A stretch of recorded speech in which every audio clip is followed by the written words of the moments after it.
Second Kings chapter 4 verse 1 to 7.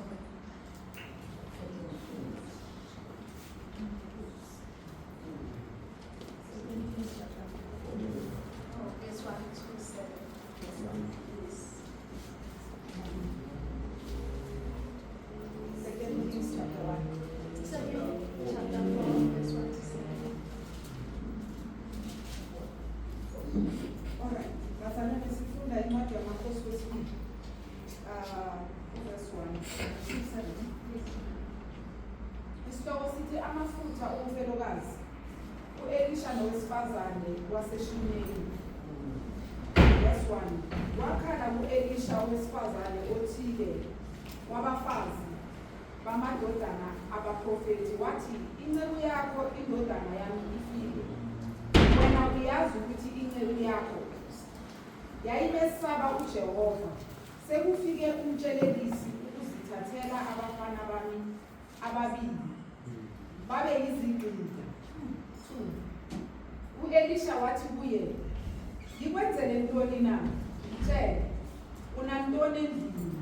Wathi, incekukazi yakho ayinalutho endlini ngaphandle komfuma wamafutha. 3. Wayesethi hamba utshelele izitsha ngaphandle kubo bonke abomakhelwane bakho, izitsha ezingenalutho zingabi yingcosana. 4. Wongena uzivalele ngesivalo wena namadodana akho, uthele ezitsheni zonke lezo, ubeke ezigcweleyo eceleni. 5. Wasuka kuye wazivalela yena namadodana akhe ngesivalo.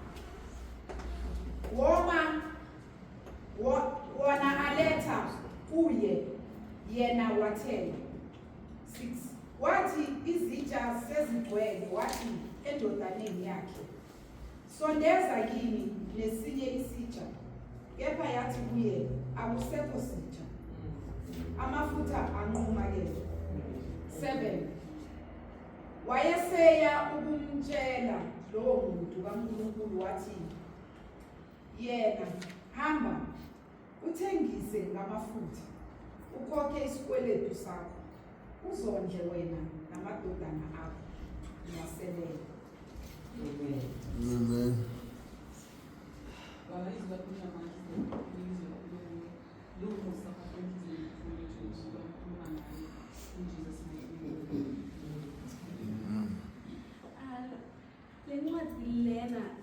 Le widow ihambile iyapresenta izinkinga zakhe ku-Elisha. Namhlanje bazalwane nithi present offering kuNkulunkulu. Amen. I-offering bazalwane akuthi letha imali kuphela. Wena ngokwakho i-offering by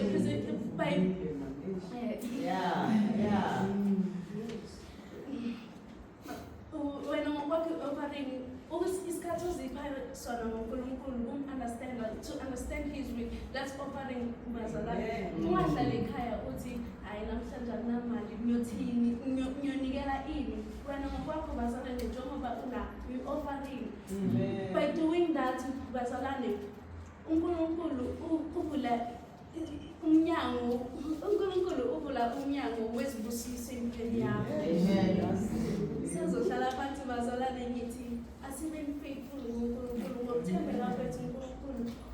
Lokho mncane esinabo uzobathipaya